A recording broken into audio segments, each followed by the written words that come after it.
네, 우리 교회당이 꽉 찼네요.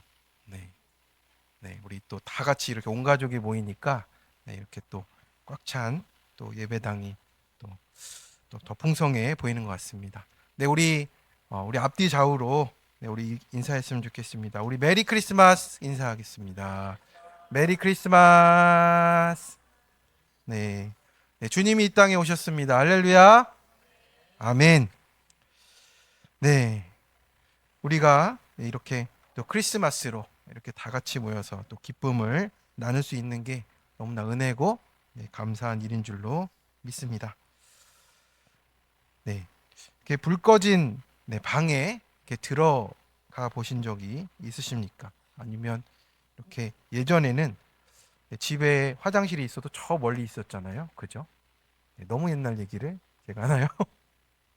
저도 어렸을 때 초등학교 때 집에 화장실이 저희 문 대문 쪽에 있었어요. 그래서 그걸 가는 게 밤에 좀 저도 많이 무서웠습니다. 초등학교 뭐 2, 3학년 때까지 그랬던 기억이 나요. 그래서 밤에 불을 안 켜고 또 아니면 불 꺼진 곳에 가게 되면 네, 무섭기도 하고 네, 뭐가 있는지 네, 잘 안 보여서 네, 조심조심 걷게 되기도 합니다. 제가 크리스마스 때 하면 기억이 나는 게 있습니다. 제가 5학년 때인데 네, 그때는 그래도 어느 정도 컸잖아요. 근데 이제 크리스마스 준비하러 교회에 갔습니다. 네, 교회에 가서 이제 다 이제 그 성탄 찬양을 열심히 준비하고 이제 며칠 후면은 성탄절이어서 열심히 준비를 했습니다. 그래서 제가 그래도 그때 나이가 제일 또 위에 있는 또 초등학생이기 때문에 초등부 연습 끝나고 이제 다 가고 저한테 불을 끄고 이제 밑으로 내려오라고 이제 선생님이 지시를 했어요. 그래서 이제 저는 잘 아는 그 초등부실이니까 이렇게 불을 끄고 나갔는데 네, 아무것도 안 보였어요. 그래서 5학년이 된다 보니까 그래도 그때도 무서웠던 것 같습니다. 그래서 저는 이렇게 전속력으로 앞으로 달렸습니다. 달렸는데 갑자기 앞에 꽝 하고 네, 유리가 깨졌어요. 그래가지고 이제 저 사실은 이렇게 보면 여기에 상처 난 자국이 아직 남아 있습니다. 크리스마스의 기억입니다. 그래서 그것 때문에 이제 가서 막 네, 꼬매고 했던 기억이 나는데 제가 그렇게 어두움을 무서워했던 네, 그 기억이 나는 것 같아요. 그렇습니다. 불 한 자락만 있었어도 제가 참 그걸 다 분별하며 갔을 텐데 갑자기 불을 다 끄니까 아무것도 보이지 않더라고요. 근데 그때 스위치를 딱 켜면 어떻게 됩니까? 네, 방이 환해지고 어디에 뭐가 있는지 확실하게 보이는 겁니다. 네, 넘어질까 걱정하던 마음도 사라지고 네, 그렇다라는 거죠. 네, 성탄절은 바로 하나님이 우리 인생에 네, 오셔서 이렇게 말씀하시는 것 같아요. 얘야, 일단 불부터 켜자. 라고 말씀하시고 빛을 켜주신 날 같습니다. 네, 성탄절을 여기 계신 분들은 몇 회 정도 보내보셨습니까? 이제 70번 정도 겪으신 분도 계실 것이고, 네, 40여 번, 저는 46번 정도 네, 지나갔고, 네, 각자의 나이에 맞게 지내신 것 같습니다. 요즘은 성탄절의 분위기가 많이 달라졌잖아요. 네, 거리만 나가면 네, 번쩍번쩍하고 캐롤이 막 나오던 때랑은 조금 다릅니다. 그래도 아직은 네, 트리도 반짝이고 노래도 흘러나오고 또 뭔가 좋은 일을 기대하기도 합니다. 그런데 좀 이상하죠.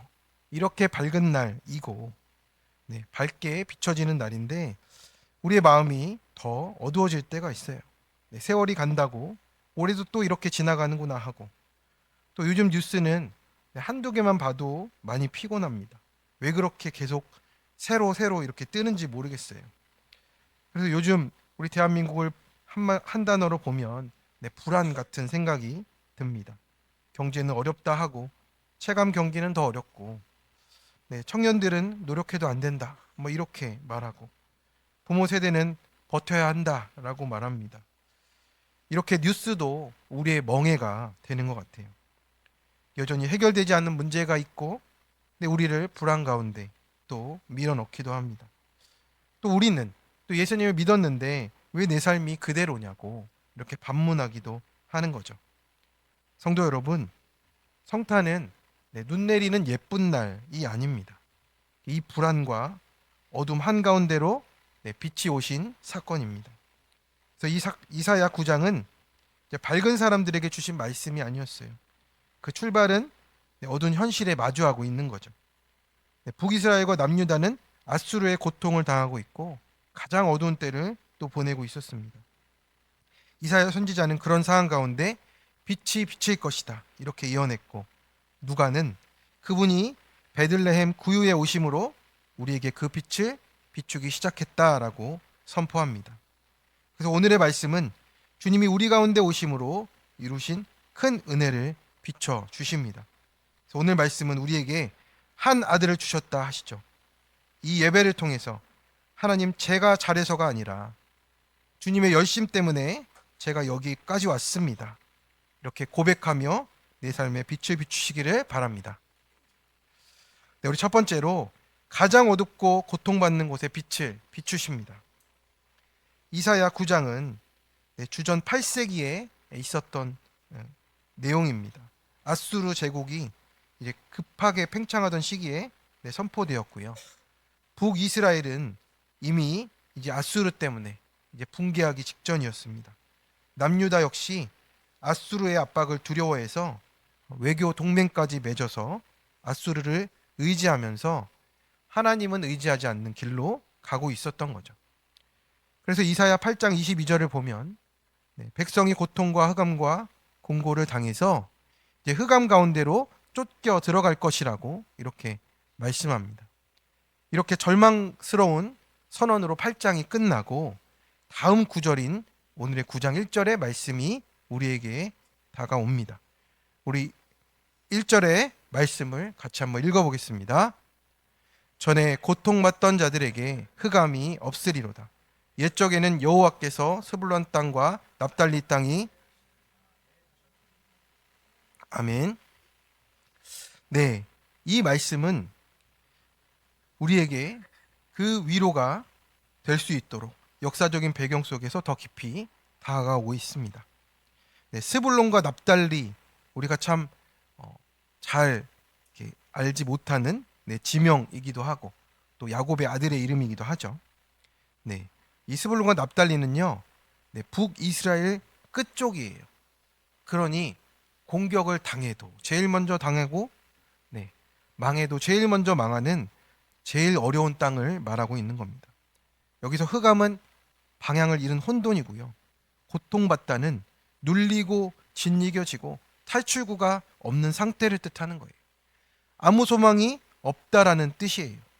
그런데 가장 멸시받고 어둡고 가장 고통스러운 땅에, 그 스불론과 납달리에, 또 이방의 갈릴리에 이 말씀이 선포되면서 하나님의 약속이 시작되고 있다라는 겁니다. 백성들은 이런 마음이었어요. 왜 항상 내가 먼저 당하나? 하나님은 우리를 잊으셨냐? 우리는 버림받은 게 아니냐? 그런데 어떻습니까?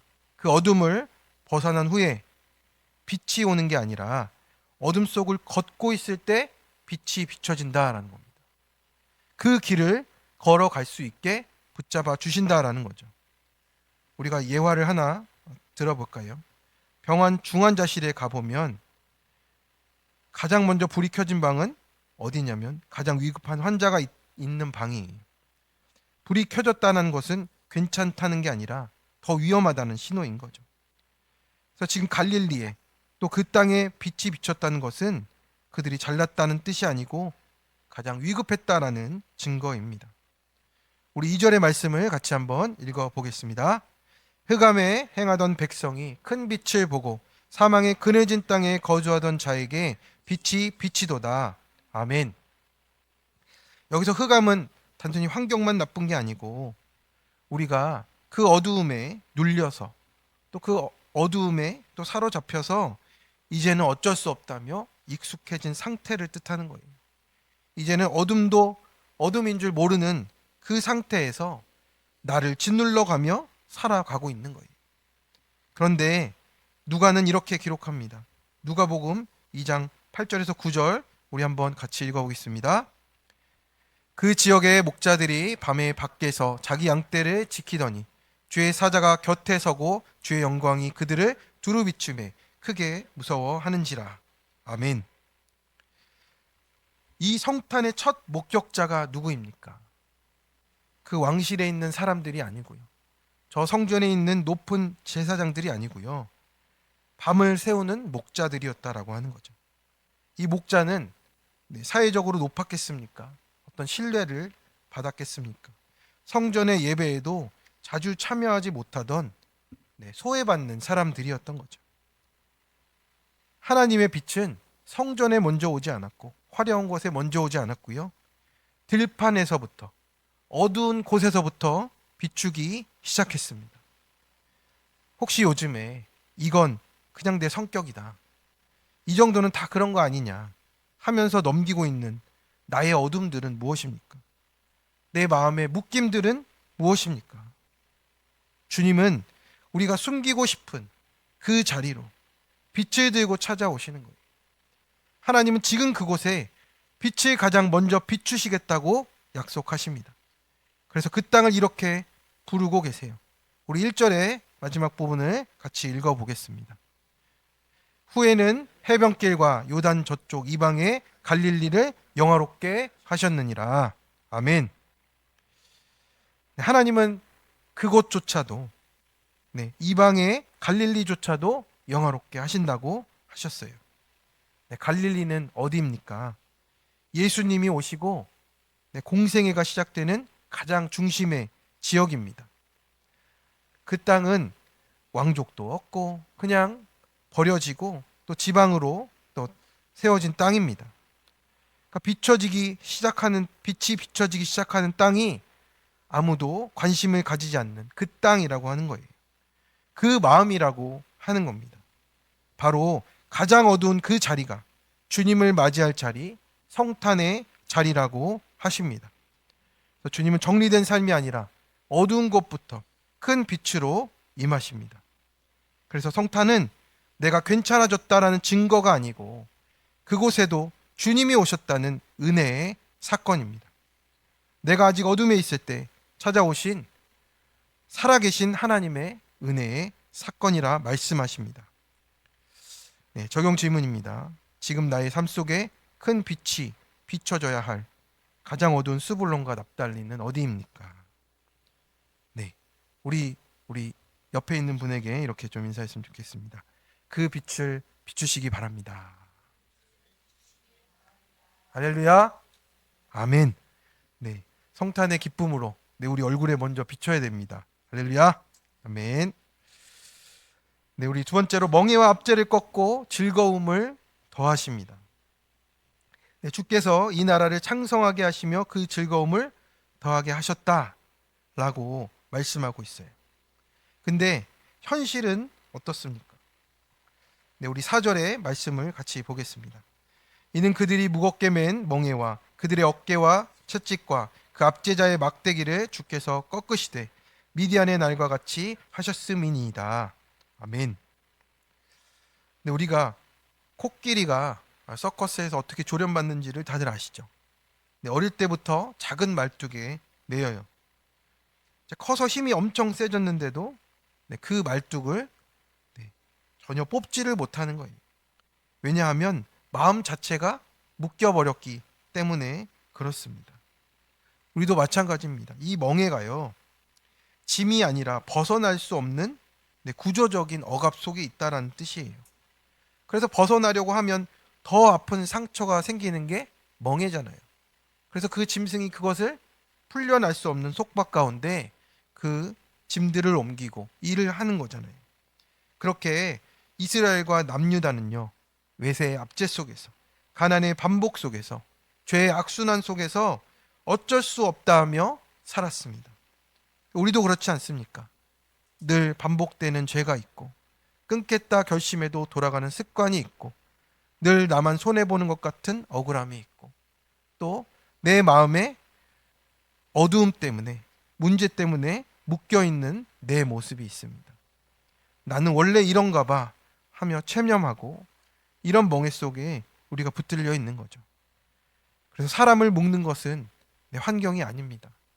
지금 해석되지 않는 내 삶이 묶여 있는 거예요. 그런데 하나님은 이 멍에를 미디안의 날처럼 꺾어 주십니다. 여기서 꺾다라는 단어는 완전히 산산조각내다라는 단어예요. 그래서 미디안의 날은 이제 우리가 사사기의 때를 기억하는 겁니다. 기드온이 전쟁에서 승리했을 때예요. 이스라엘이 강해서 이긴 달이 전혀 아닌 것이죠. 기드온의 용사가 몇 명이죠? 우리 초등부, 중등부 친구들 몇 명이죠? 립싱크 말고 한번 크게 600명? 그 절반 몇 명이죠? 312명? 12명. 저희 아들인데 다시 재교육이 필요할 것 같아요. 300명이죠. 300명이 무기도 없이 횃불과 황아리만 들고 하나님 말씀 하나 붙들고 나간 날입니다. 아니, 무기를 가지고 간 것도 아니잖아요. 그때 수많은 군사 앞에서 300명이 기도하다가 항아리 깨다가 하나님께 순종함으로 이겼던 날, 하나님을 찬양함으로 이겼던 그 날을 기억하라고 말씀하고 있는 겁니다. 그래서 성탄은 그렇기에 내가 강해지자 이것이 아니라 하나님이 개입하신다라는 거예요. 그분이 어떻게 이 세상 가운데 또 내 삶 한가운데 개입하고 계십니까? 마태복음은 이렇게 선포하고 있습니다. 우리 마태복음 1장 21절을 같이 한번 읽어보겠습니다. 그 이름을 예수라 하라. 이는 그가 자기 백성을 그들의 죄에서 구원할 자이심이라. 아멘. 환경이 좋아지는 것이 아니고 예수님께서 내 안에 오심으로 우리가 묶여있던 모든 죄의 멍에와 압제에서 구원을 받는다 하십니다. 로마를 뒤집어야 하는 것 같잖아요. 우리의 생각으로는 아수르를 뒤집어야 하는 것 같은데 주님은 먼저 우리의 마음을 뒤집어 주십니다. 5절은 어떻게 우리에게 말합니까? 피 묻은 겉옷이 불에 섭같이 살라질 것이다. 내 안에 있는 전쟁의 흔적이 있고요. 부끄러운 과거가 있고요. 패배의 기억이 있고 아픈 상처에 응어리가 있습니다. 이 모든 것을 주님께서 다 태워 주시겠다는 선언입니다. 그래서 3절에 이런 말씀이 나옵니다. 우리 함께 힘 있는 목소리로 함께 읽어보겠습니다. 주께서 이 나라를 창성하게 하시며 그 즐거움을 더하게 하셨으므로 추수하는 즐거움과 탈취물을 나눌 때의 즐거움같이 그들이 주 앞에서 즐거워하오니. 아멘. 아멘이십니까? 아멘. 그 즐거움과 기쁨이 우리 가운데 임하기를 축원합니다. 그 전쟁과 싸움이 끝나고 하나님 나라의 그 평강이 내 안에 시작된다라는 거예요. 이 즐거움은 상황이 좋아져서가 아니라 멍에를 꺾으신 분이 누구신지 알 때, 또 그분이 내 안에 임할 때 찾아오는 기쁨입니다. 해방이 임하는 거예요. 자유가 임하는 것입니다. 우리 적용 질문입니다. 주님이 내 마음에 오심으로 내 죄를 깨닫고 모든 멍에와 압제에서 자유하게 되셨습니까? 그 즐거움을 충만히 누리고 계십니까? 우리 세 번째입니다. 여호와의 열심으로 주님께서 내 삶 속에 찾아오십니다. 이사야 9장의 배경에는 이제 남유다의 왕이었던 아하스 왕이 나타납니다. 이 아하스 왕은 남유다에서 아주 악한 왕이었어요. 눈앞의 위기를 해결하려고 하나님께 묻지 않고 아수르의 조공을 바치고 성전의 기물을 아수르에 갖다 바쳤습니다. 그래서 외세를 의존하였죠. 그리고 아수르의 그 우상의 제단을 그대로 번떠 가지고 하나님의 예루살렘 성전의 중앙에 세웠어요. 그래서 그때 잠깐 위기를 넘기면서 나라가 살아난 것처럼 보였지만 이제 남유다의 신앙과 정체성을 무너뜨렸고 하나님과의 언약을 완전히 무너뜨렸던 그런 악한 왕이었습니다. 그래서 아하스는 두려움으로 눈이 가렸겠죠. 나라가 망할 것이다. 그런 두려움 가운데 눈이 가려서 하나님은 저 멀리 두고 이 모든 일을 서슴지 않고 행했던 거예요. 이러한 배경 속에서 지금 이사야 선지자를 통해서 주시는 하나님의 약속이 쉽사리 이해가 되지 않습니다. 우리 6절의 앞부분 한번 같이 읽어보겠습니다. 이는 한 아기가 우리에게 낳고 되었는데, 아멘. 한 아기가 우리에게 낳고 주신 바 되었다라고 하고 있어요. 아니, 그 두려운 상황 가운데 어떤 군대를 보내주셨으면 좋겠고, 네, 지원금을 보내주셨으면 좋겠고, 이런 현실적인 도움을 줬으면 좋겠는데, 그게 아니라 어떤 일이 일어났다고 합니까? 한 아기를 주신 바 되었다, 이렇게 말합니다. 여기서 주셨다라는 뜻은요, 되돌려 받을 생각이 없이 완전히 주셨다라는 뜻이에요.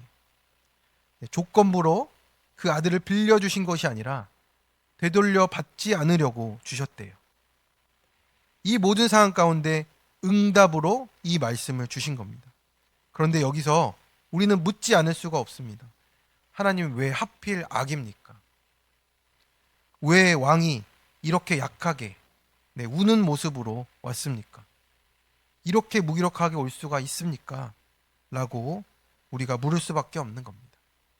우리가 한번 생각해 봐야 돼요. 우리가 무서운 상사가 갑자기 조용히 불러가지고 옥상에서 얘기 좀 하자고 하면 어떻습니까? 너무 소름이 돋잖아요.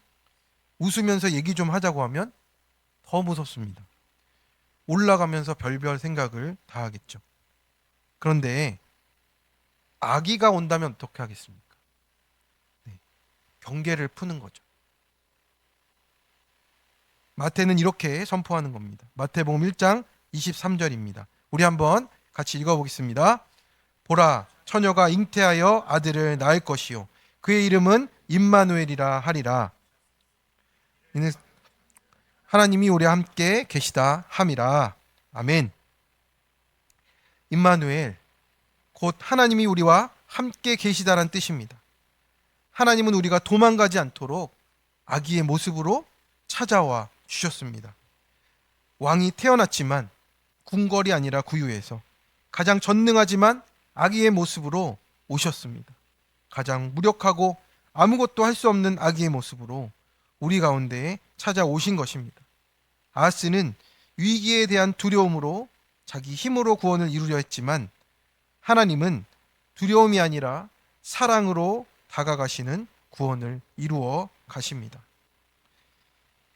6절의 말씀 우리 한번 같이 읽어보겠습니다. 이는 한 아기가 우리에게 낳고 한 아들을 우리에게 주신 바 되었는데 그의 어깨에는 정사를 메었고 그의 이름은 기묘자라 모사라 전능하신 하나님이라 영존하시는 아버지라 평강의 왕이라 할 것임이라. 아멘. 성도 여러분, 놀랍지 않습니까? 어둠이 물러가고 기쁨이 회복되고 멍에가 꺾인 이유가 군대도 아니고 개혁도 아니고 정치도 아니고 한 아기를 우리에게 주심으로 이루시겠다라는 거예요.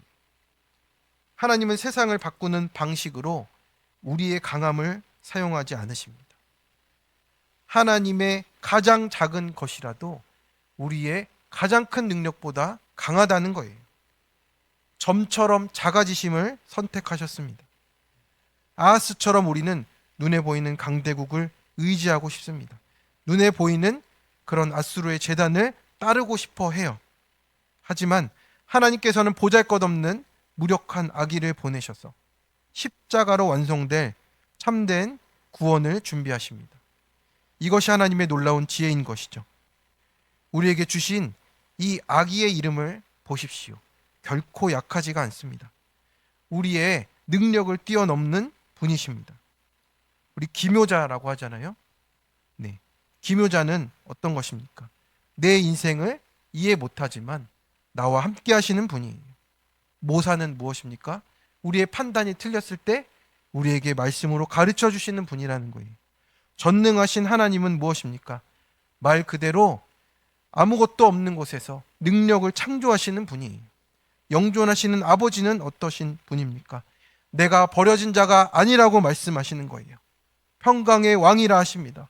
우리의 마음이 무너질 때 하나님이 그렇게 우리 가운데 평강의 왕으로 찾아와 주신다는 겁니다.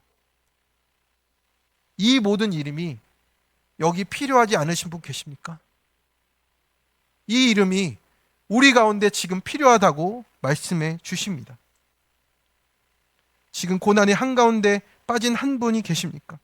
그 이름이 아주 가까이 그리고 구원의 이름으로 깊이 다가올 줄로 믿습니다.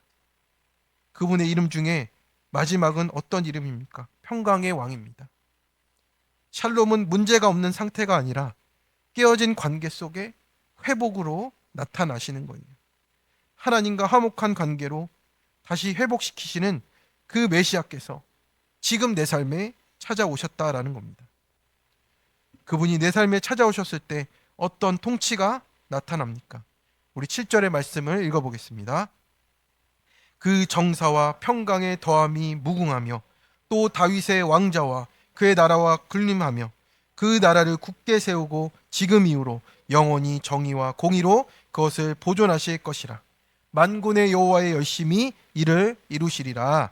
아멘.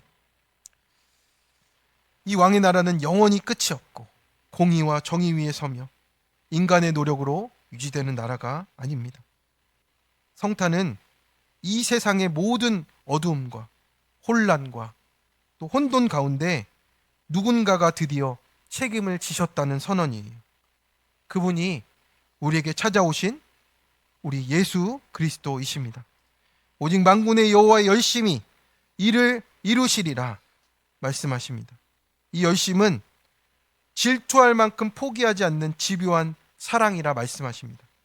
성탄절은 그래서 내가 하나님을 잘 믿게 되었다 이게 아니라 하나님이 나를 포기하지 않으신 날이라고 하십니다. 실패하지 않으시는 하나님의 사랑이 지금 우리 여기 있는 각자 한 사람 한 사람에게 찾아오셨습니다.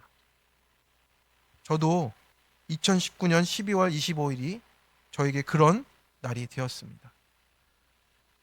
아내와의 사건으로, 이혼 소송과 별거의 사건으로 가족이 함께 있지 못했고 저는 반쪽짜리로 남아서 한 교회에서 사역을 하면서 겨우겨우 지내고 있었습니다.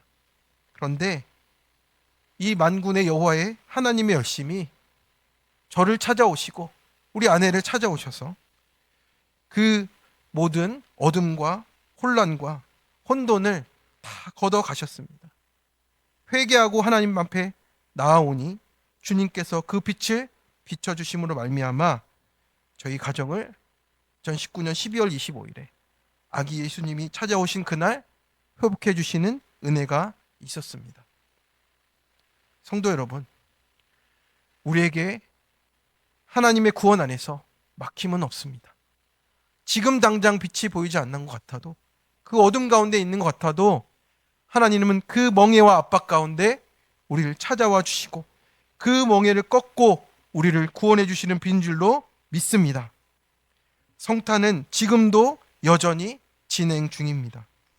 사랑하는 성도 여러분, 성탄은 과거의 사건이 아니라 오늘 나를 구원하심입니다.